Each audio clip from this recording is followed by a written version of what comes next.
Good afternoon, NCRGEA members and guests, and welcome to today's webinar, NCRGEA's Advocacy Priorities for 2024.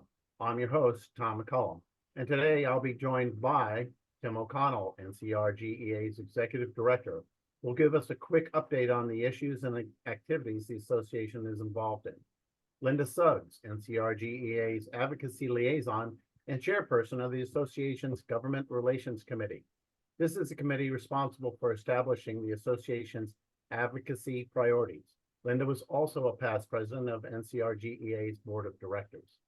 Jessica Proctor will also join us, and she's the association's lead lobbyist. Jessica and her team of seasoned lobbyists represent the association and your interests in the General Assembly. Before we begin this webinar, I want to go over a few items. This webinar will be recorded and posted later on our YouTube channel. Links for that posting will be sent to you via email, as well as posted on our webpage and other social media sites. Each of you has been muted to help ensure that presenters can be heard. For those of you who submitted questions, we sent them to Linda and Jessica already, and most of them will be answered during today's presentation. If you think of a question during the presentation, please use the Q&A button at the bottom of the Zoom page. We'll try to respond to you during the webinar, but if not, we will read all the questions at the end so that Linda and Jessica can respond. And finally, we'll also be posting questions to our poll feature during the webinar that you can answer.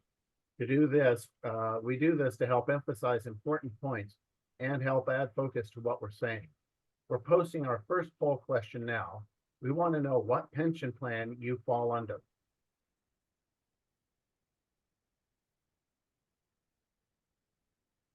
Lastly, we'll post a link to our survey after today's Lunch and Learn presentation in the chat window. This gives you a chance to give your ideas on how we can make our presentations better and cover topics you want to know more about. We will also be including the link in our email to you later today. So without further ado, here's NCRGEA's Executive Director, Tim O'Connell. Good afternoon, everyone. It's my pleasure to be here with you all today, and I really am pleased to see such a good turnout for this program. The history of NCRGEA really started around this topic.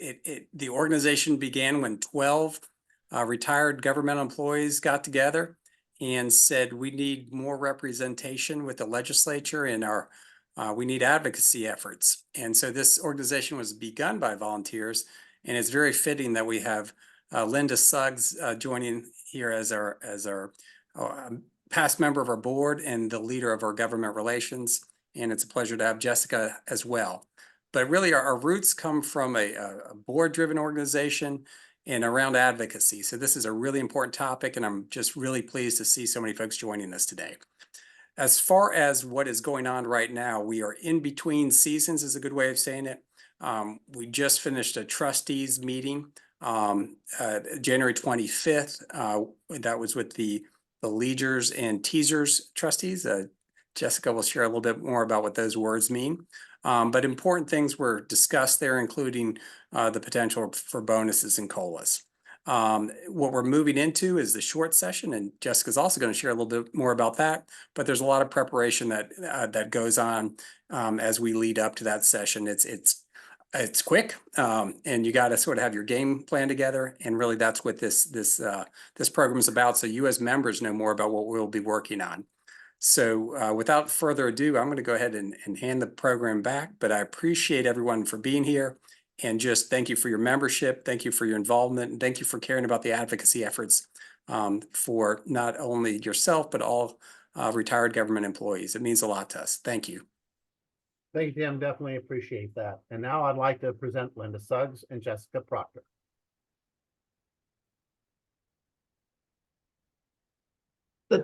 Let's go ahead and move to the next slide, please. Next slide. Again, thank you so much for joining us today for this important topic. Today we have 3 goals. One, we're going to spend just a couple of minutes talking about the short session, what it is, talk about what our goals are for 2024, and then most importantly, talk about what you can do to help NCRGEA accomplish its goals. Next slide. Jessica? Yes, ma'am, I'm here. Hello, everyone, and good afternoon. It's a pleasure to be with y'all as always. So we felt like it was good to touch base on how the legislative bienniums actually work. And so this year we're in an even year, and that means that we have a short session. Our North Carolina General Assembly, our legislative sessions are coupled into 2-year sessions called biennium sessions. The long session begins in an odd numbered years, and the second year is the short session. So a majority of legislative work is done during the long session that can last almost up to a year. They convene in early January, and this year they adjourned. Well, they went into the interim in October. The long session prior to that, they went on until almost Christmas. So this is a backbreaking session. A lot of business gets done. The short session can be a fury. But it mostly is a cleanup for legislation passed the prior year. That could be anything from adjusting hundreds of $millions in the budget right down to correcting a typo in the name of a community college. So for this short session coming up, there will be additional budget items taken up in the short session, which is done historically, but it will be technical corrections, cleanup items. For this year's short session, you might see maybe one sort of sensational thing, probably an alcohol bill or something of the like coming through. And to note also, right now, the budget does not have the money that they're going to appropriate for either active raises or for retirees. That will come out when they go back into session in April. Linda, do you have anything to add to that? All I will add to that is that 2024 is a big election year, and our chances of raises and bonuses seem to increase in election years. And just one little tidbit that I found interesting, I learned this while I was a lobbyist. The budget passed by the General Assembly is actually only about half of our total state budget. The total state budget includes federal funds, fees, and other things, and the entire state budget is actually a bit over $30 million. But I didn't know that until I started working in the General Assembly. Next slide. Next slide, please. How do we determine our legislative goals? We listen to our members. We gather information from staff. We have 3 committees or 3 groups that actually scrutinize the drafts of our advocacy goals, and the final draft goes to our board for a vote. The main points I would like to make here are, number one, while we don't presently have a formal process for gathering information from members, we do get a lot of feedback from members about what is important to them, and we listen carefully to our members. Number two, as I said, the advocacy goals get a lot of scrutiny. The Government Relations Committee particularly has very serious discussions about what our goals should be and weighs every single word very carefully. Number three, while it's tempting to throw in everything, including the kitchen sink, we try to focus on the things that are most important to our members and to the health and strength of the pension system. And finally, while our primary goals don't really change much from year to year, our focus has always been and always will be, I hope, COLAs for members and protecting the strength and health of the retirement system. Next slide. So let's go over our goals for this year. Because we focus on some very large issues, the retiree issue and additional supplemental money is one of the most difficult things to deal with at the General Assembly. And it remains and will remain, has been and will be our number one priority. So our number one advocacy goal for this year, as it was last year, is to advocate for an annual cost of living adjustment for all state and local retirees. And that true COLA, not the bonus money, but recurring money, is our top priority. When we realize we are not going to be able to get recurring money, very few states in the United States still have recurring COLAs. And if they are typically modernized, they are tiered. We fight to get the bonus. And teasers received a 4% bonus last year. And we hope that we will see additional money for that this year. The only thing I will add to that is that sometimes people ask me, what does the word COLA stand for? COLA is an acronym for cost of living adjustment. And a true COLA is what we always want. That will add permanent money to your pension. The bonus is one-time money, and your pension doesn't change bottom line from year to year. So we work hard to try for COLAs, even though they're hard to get. We will continue to have that as a top priority. Next slide. Our second priority, and this again is a priority that we have year after year after year. It is something that we have to constantly and consistently fight for, and that is to strengthen and protect the state's defined benefit plan. That is your pension, and that is different from a lot of retirement plans in the private sector. You have a guaranteed benefit that is guaranteed throughout your life once you are receiving that pension. With defined contribution, which is the majority of private sector retirement plans, your benefit can go up and down and be subject to market volatility. So you have a great benefit in that defined benefit plan. It is mostly public sector that still offers public pensions. We of course want to protect this wonderful benefit so that not only will retirees receive a healthy benefit, but we will be able as a state to attract and retain the best and brightest of public servants like you. Next slide, please.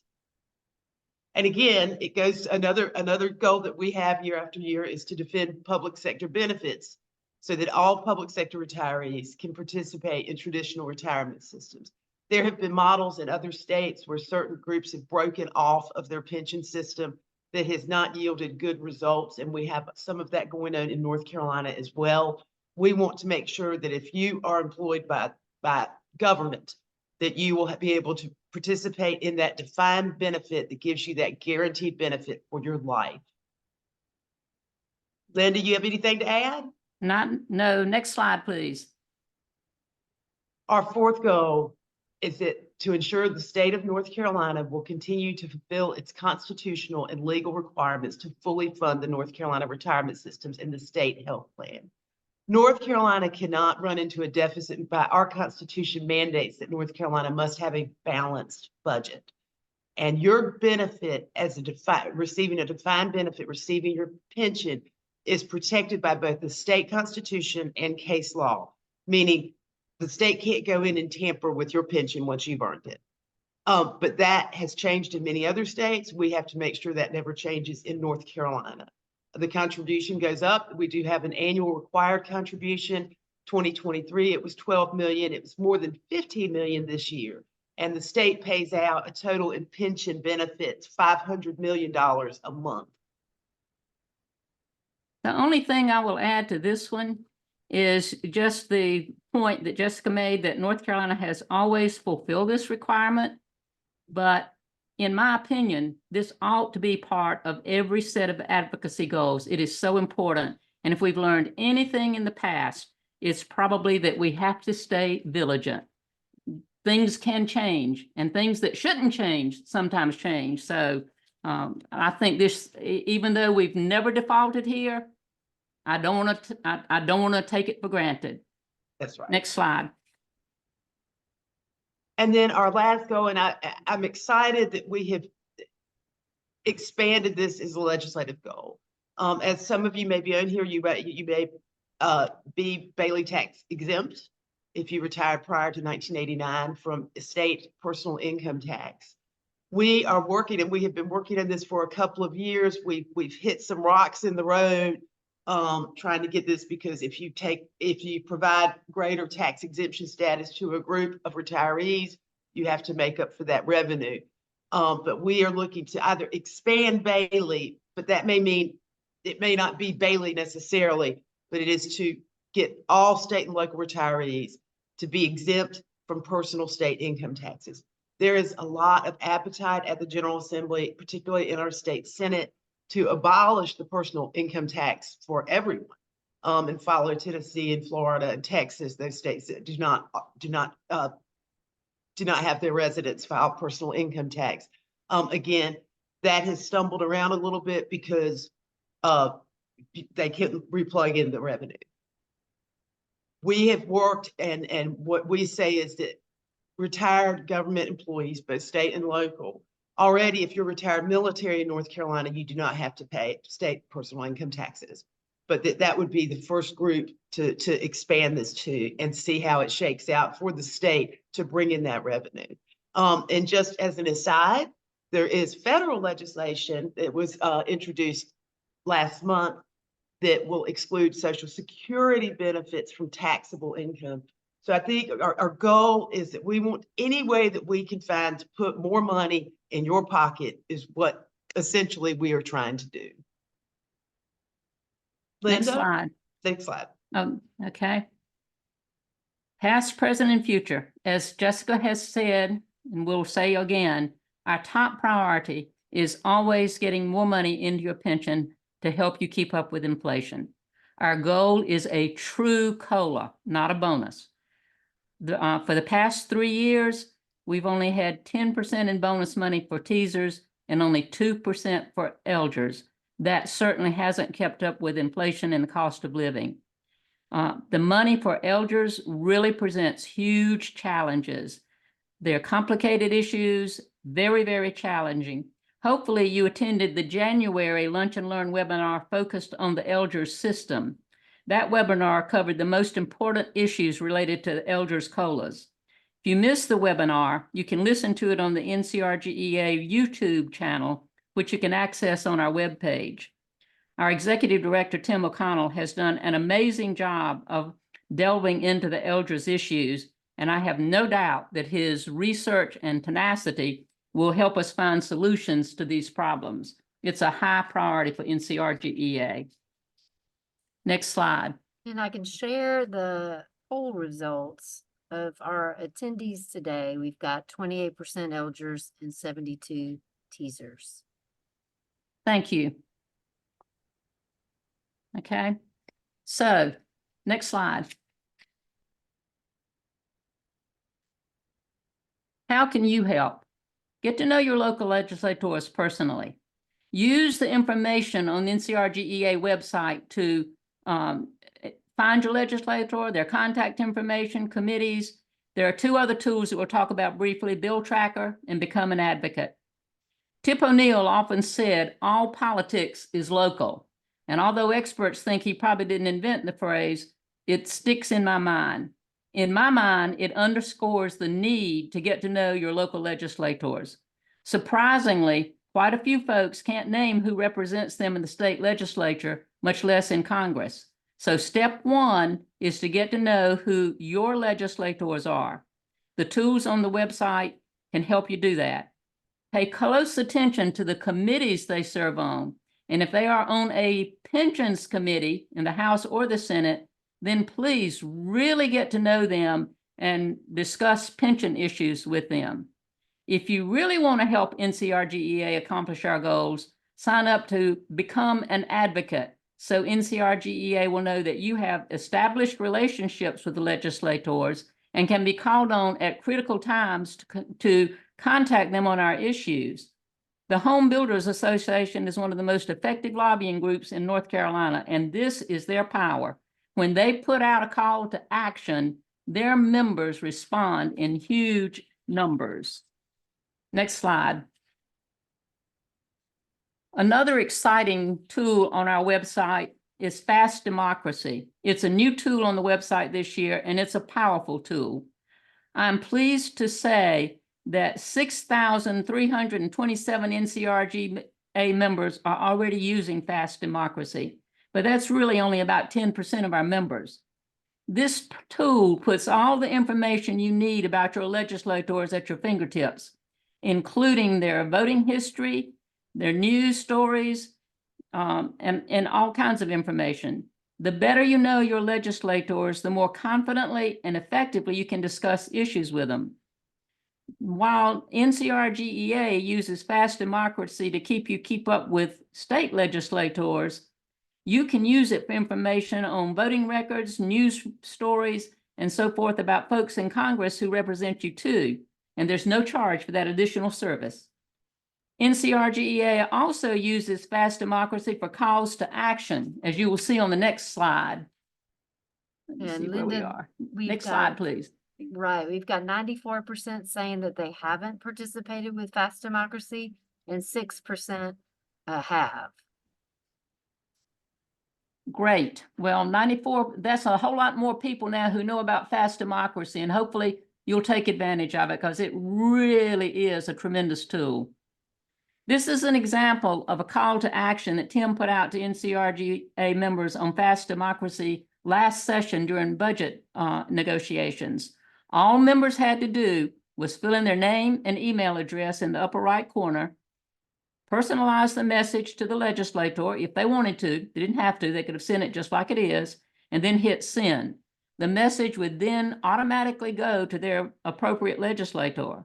As more and more of our members learn about and use FastDemocracy, the more information, the more informed they will be, and the easier it will be for them to join other NCRGEA members on calls to action. Next slide, please. The most important thing you can do is to be well informed and to know the pros and cons of our issues. Legislators will be impressed when they know that you are keeping up with what they're doing and that you're very knowledgeable. You will have deeper, more meaningful conversations, and they will take you seriously. NCRGEA website and Living Power are two really, really important ways to help you stay informed. If you don't already know about the ECU-UNC issues, for example, be sure to read the 3 articles listed here. They will give you all the information you need, and they're just a sample of the kinds of information you can get on this website. Whenever you can, go to events where you can hear from and possibly interact with your legislators. For example, NCRGEA has reserved Halifax Mall for our Advocacy Day on May 1. Please mark your calendar and plan to visit the legislature and your legislators in Raleigh on that day. Next slide.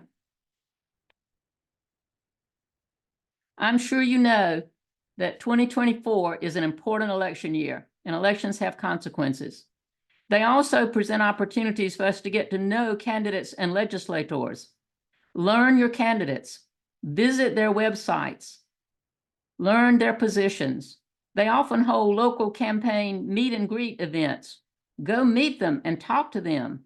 And if they win their contest, be among the first to congratulate them, even if you didn't vote for them.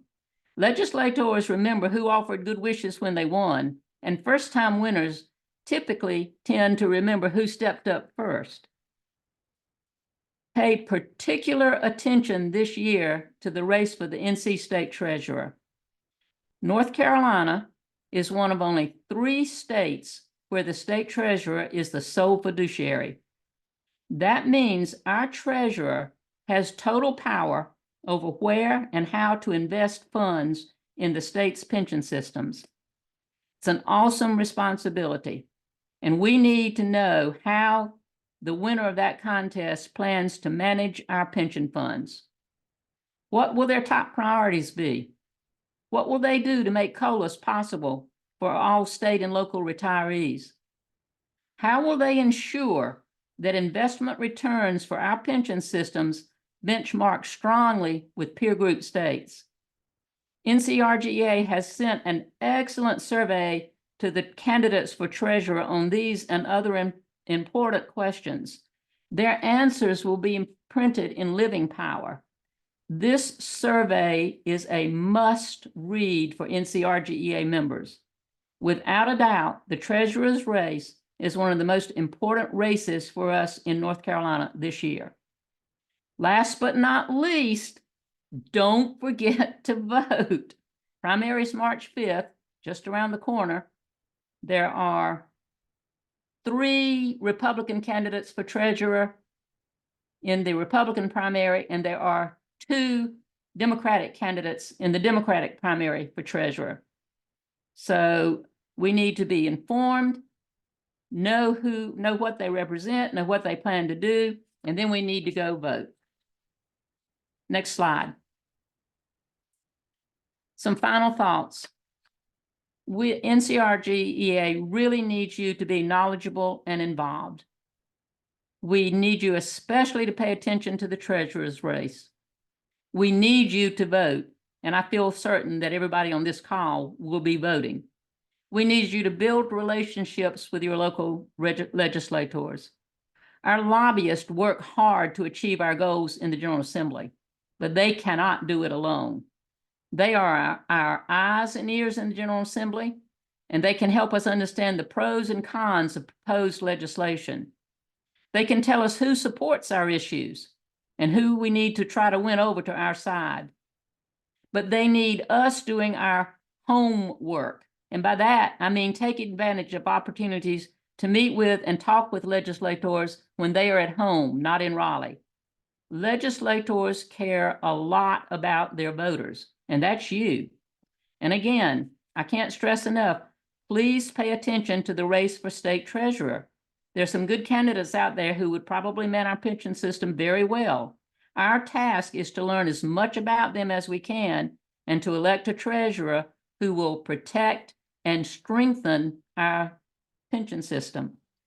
Come to the April district meeting in Raleigh if you possibly can, and you will have an opportunity to meet the winners of the primaries. So you will have an opportunity to meet and hear from and talk to the two final candidates for state treasurer.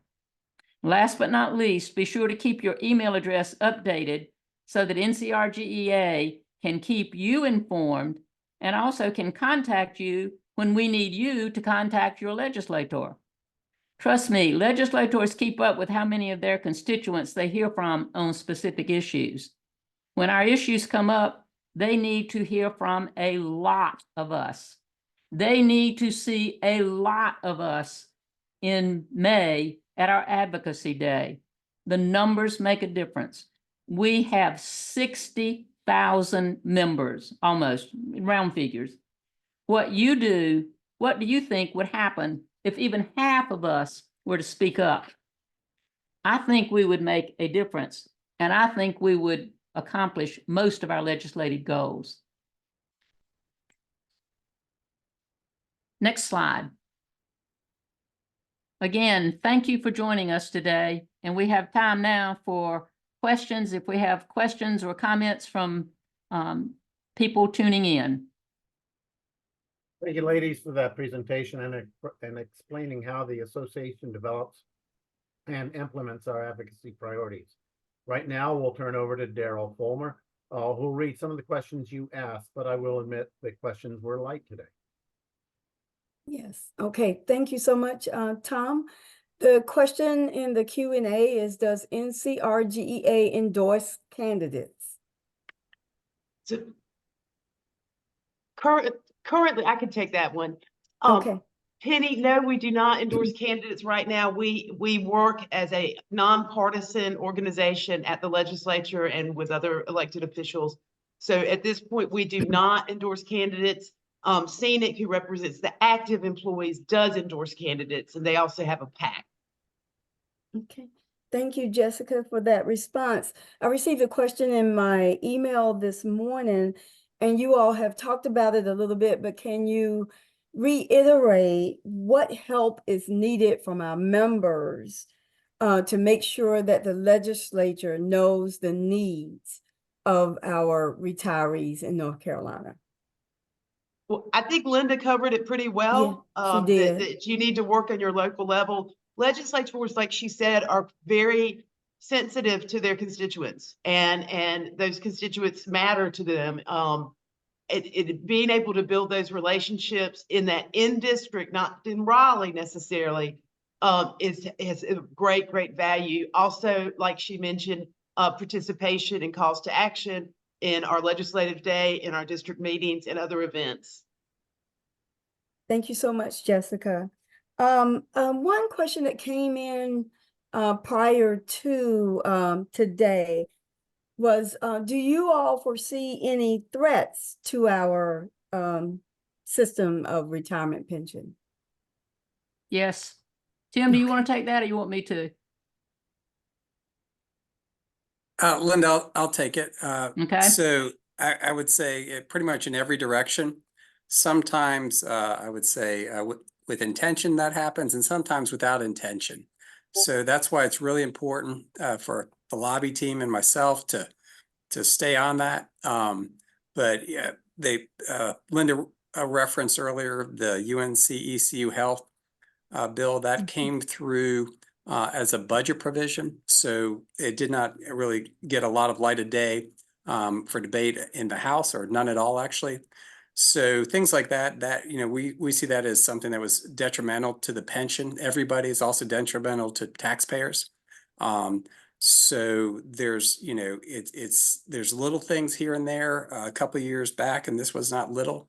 If you're an active employee now, you no longer have the health benefits that many of you may be enjoying. So those type of things, we always have to be on guard for that, and then do our work to try to reverse that. That type of legislation. But we want a strong public service workforce. We also want a strong North Carolina that takes care of its public servants in retirement, and we think we can have both. So we are, it's a daily thing. I'll just say that there's not a moment that we aren't seeing some angle or something happening that potentially could reduce benefits or harm the pension and health systems. Yes. Thank you, Tim. I have a question from Julie. She said that you said in your presentation today that we vote in early March, and information about candidates is in the Living Power. How soon will that information come out?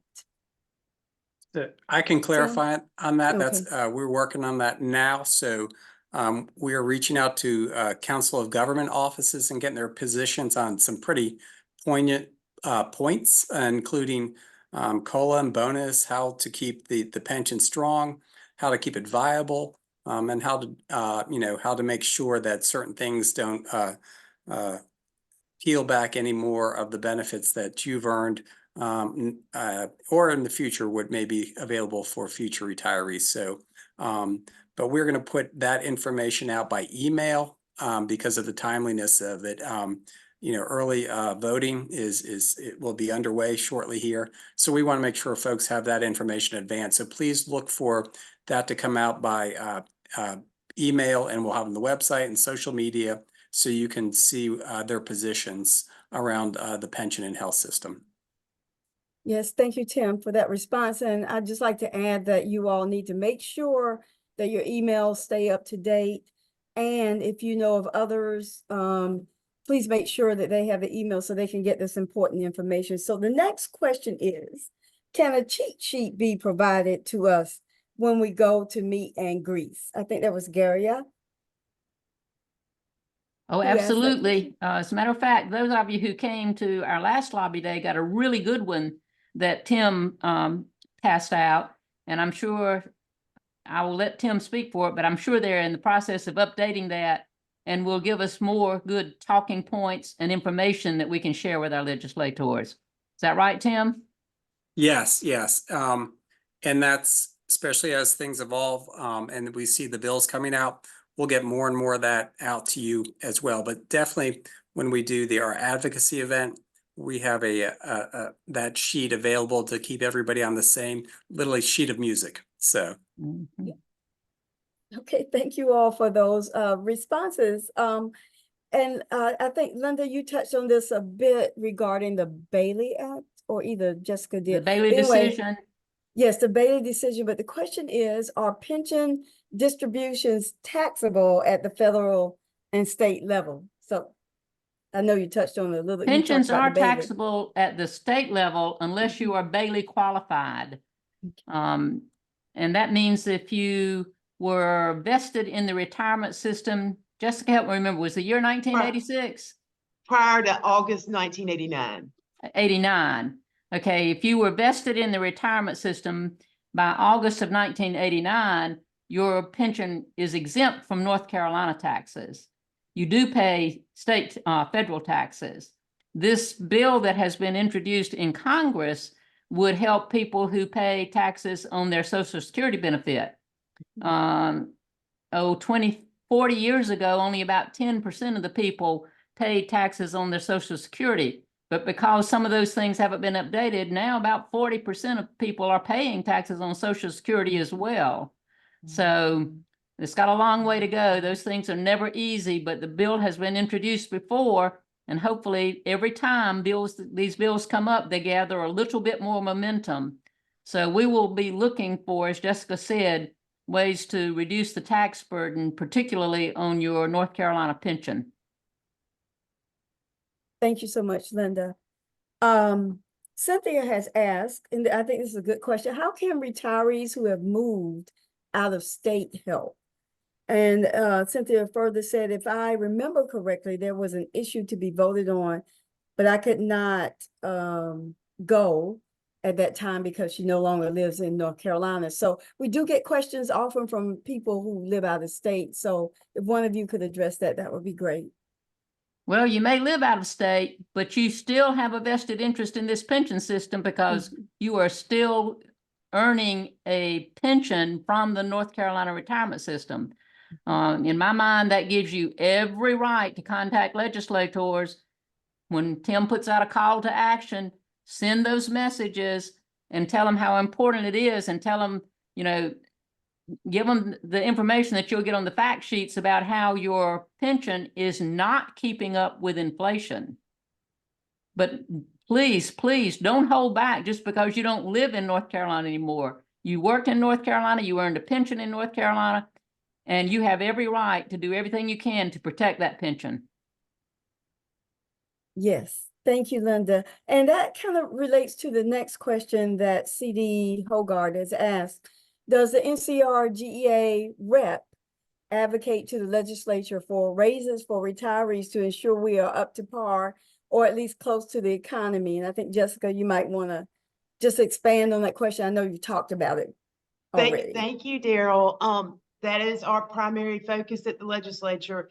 To catch up with inflation at this point would be a Herculean effort, but we are really, our main priority, as we said before, is to get recurring money for retirees, and that is all retirees. But advocating for retirees at the legislature is our #1 priority. So this is just an appreciation comment from Janet. I appreciate all of you, each of you do in this association. I work full time, so I'm not always able to participate in the webinars. This is my first one, so I'd like to give a shout out to a first time attendee. So Janet, please feel free to come back anytime you would like to hear what we're doing in our webinars. So we appreciate your attendance today, as we appreciate all attendees. I'm looking for questions that Daryl, I may have missed. can I make a Yes. comment there to Janice? Sure, sure. You may not be able to participate in the live webinar, but these are recorded and they're online. So you can come back and listen to them later. The local government webinar, for example, was really good, and I attended that one, but I intend to listen to it again because it's like a movie. The second time you'll see something you missed the first time, but the webinars are online. So if you can't do it during the live event, you know, please visit the website. Thank you so much, Linda, for reminding everyone of that, because that is critically important. And a lot of members do question about the recordings that we have because they like to go back and review them, or either something came up and they just couldn't make it, you know, at the time. So another question is, what is the schedule for contacting elected officials? Or is there one? That question came in a little bit earlier than the webinar started. I would say at every opportunity you have.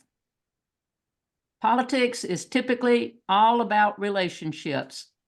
Don't wait until you need to contact a legislator to vote for you. Make friends with that legislator at home, at church, in the grocery store, at meet and greets, whenever you see them. Whenever you have an opportunity to talk to a legislator, you know, just speak to them. Make sure they know who you are. You don't have to discuss the big issues every time, but what you do need to be doing is laying groundwork, establishing relationships, making sure they know who you are, making sure they know that you are their constituent. If you voted for them, you can tell them you voted for them. If they won, but you didn't vote for them, congratulate them anyway, because they're still your legislator and they're still going to represent you. So I would say as often as you have a chance, meet them, talk to them, get known to them, make sure they know you, and make sure you know them. Then when the need arises and Tim sends out a call to action and they get an email from you, they'll recognize your name and they'll remember, oh, this is one of my constituents. So Jessica, Tim, what would you add to that? I would just say as much as you can. I would add that I think that the in-district connection is very important. So if you do have a connection with an elected official prior to us going back into session, that's very valuable to be able to meet in the district where that legislature lives and where you live.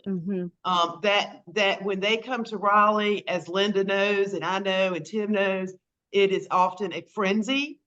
And it is more difficult for constituents to reach those members in those conversations because they are in committee and they are in concession.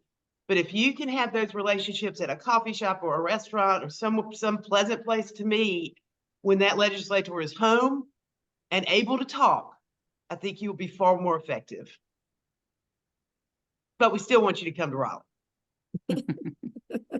Yeah. And I'll just say it's a real pleasure when we do the Advocacy Day and then we do have you as members coming along, because Jessica probably gets more smiles than I do when she goes down there. But when I walk into a room with someone from their constituency, it's a different conversation. Not that there's not a great cordial relationship that we have with the majority of the legislators, but when we bring somebody in from their hometown they grew up with, I usually just sit there and listen to the stories of back home, and then we talk a little bit of business, and that begins with you. So, you know, when you look at the legislature building, it's a beautiful building, but think of it as your building. And so when you come, don't be afraid of it, and don't be afraid to talk to the people that are representing you, because they went into public service in that manner to work for you. So it's a great opportunity. So I love what you led with, Linda. It's about the relationship, and that's really key. It's just, it's how the world always worked, and it still does. That's right. Absolutely. So we have a person who is retiring in the next 6 months, and that person wants to know what is good advice, what's a good resource to talk with pre-retirees about this whole issue, so that they can also participate. So I'll take that one and just start with the retirement system. That's where you get the gospel of everything to do with your retirement, as far as how to actually move to retirement.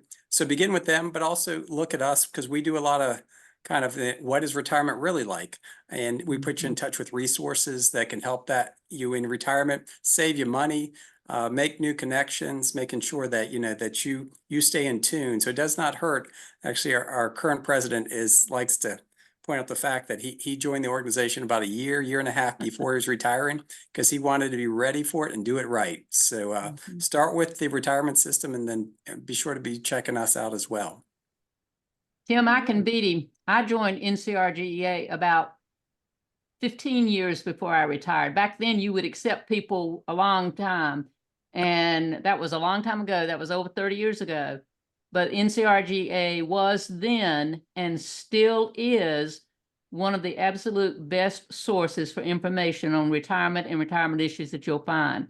That website, I can't stress enough, use the information on your website, but join NCA, tell your friends if they're thinking about retiring, you'll go ahead and join NCRGEA, and that'll help them learn even more. Absolutely. So Rick Tucker has a comment. He said, and this fits and is timely with what you all have just expressed, NCRGEA is new to me, as I am a new retiree. I plan to get involved. Thanks for everything you all do. Together we can facilitate change in a positive way for retirees. But Rick also has a question, so I have to read it. And Tim, this may be for you. He said that he certainly understands the need to focus on the election. In relation to this election year, will NCRGEA advocate for the health plan that may be in jeopardy as early as 2026? There seems to be little information about the transition. So there's several people who asked that question prior to the session. That's great. So actually, we were just in Okay. touch with somebody from the health plan. And in the upcoming issue of Living Power, they provided some content related to that topic of the transition between Aetna and Blue Cross. So we will keep you looped in on that. And we quite frequently put long days in. So when we go over for the trustee meeting, the first meeting is on the pension. So that's usually a 3 to 4 hour meeting. The next meeting is the health plan. So we are frequently putting in full days, sitting in the room and speaking on your behalf at those meetings to make sure that your voice is heard in those. And we're fortunate to have a cordial relationship with the staff and team of the retirement system and the health plans. And they do see us as somebody that they often call to, I'd say, use us as a soundboard as they make decisions. Thank you so much, Tim. Well, I have a question about Advocacy Day. Can we wear a color like the teachers do with red? Oh, okay, I'll let our fashion folks come in on that one. I'm not sure we've had I guess you would want Carolina blue, Daryl, so that probably we'd have a hard time on that day. So Yeah, we'll we talk more on that so we're recognizable. I think last year we had pins that we had for everybody, nice we did. pins we could put on. So we'll look at something so we're recognizable because that is important on that day. And it's good as you're walking around the legislative halls to see other folks that are there for the same purpose as you are. So we'll work on that. Thank you for the suggestion. Yes, all right. So one person wants to know if a non-member can access the website. And of course, you can access the website. We'd like you to be a member as well. So on that website, we have information about how to join. So if you are so inclined, please do so. And you could do it right there online. And right now you can join, you can access the website, you can access our Facebook, you can access our YouTube. I think we have LinkedIn, and I forgot, did I miss something? I think that's it. Tim, were you going to Do you add to do that? Facebook? We do Facebook too. Mhm. Yeah, I think I said Facebook. I think Oh, so. I'm sorry. Yeah, no problem. But that we're pretty active. That's how we can get information out quickly to people. So please be sure and check Facebook out. Oh, I know the one I couldn't remember is, are we still doing X? Yes. Yes, For legislative news and Yes. other news maybe. And so please make sure you check those items as well. I'm scrolling through to see if I've missed any of the questions that folks have asked today. Oh, someone wanted to know what percent of the pension system is funded, 100%, 90%, or? so the teasers is funded right at, the elder system is just slightly funded higher, I mean, slightly by like 0.2%. So I think it's 89.9% and right at 90 for the local government retirement system. But they're both right at 90. And Okay, North thank Carolina you. ranks consistently in the top 10 states of the size and management of our pension. So we're one of the largest pensions in the country. And that's important to note that we are. So thank you so much. Great question. It was. Now, I don't have any, wait a minute, let me see. There's There one may more. have been one that came in. Should we, this comes from Gary A. Should we not be doing the same thing with our elected officials in DC? Because they impact our Social Security. That's a good question. Yeah, so there's a lot going on right now, Mhm. obviously in the Congress related to, funding for aging. And I like to give the statistic in the next 10 to 11 years, if you take the population of Charlotte, Raleigh, and I picked Fayetteville, and you put them all together, that's the amount of new folks that will be over the age of 65 in North Carolina. Wow. So just imagine walking through Yeah. Charlotte and everybody's 65 years of age, and you walk through Raleigh and everybody's 65 years of age, and you walk through Fayetteville and everybody's 65 years of age. So making sure that we have a good plan, both on the national and the local level, the state level, for embracing aging. It's a wonderful thing. There's some Just, we're in a richer world because of it, because we, the young, the old, everybody. And we want to make sure that, we have legislation and funding that is proactive in addressing that. Absolutely. Thank you so much. And Gary A. has a comment, said many elected officials are on Facebook. Then the question is, should we not follow them on X or wherever? So Jessica, if you Yes, want- and Jessica, you take that one. We do follow on X. We strategically try to follow elected officials and groups, sister groups, and just persons and organizations of relevance to our mission and organization. Okay.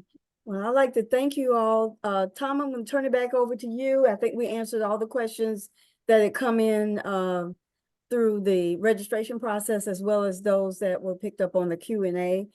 And so thank you all. Thank you, audience, for participating today. We appreciate it. And echo Daryl's comments. Thank you again for everyone who submitted a question. Your involvement with us during these sessions really helps us.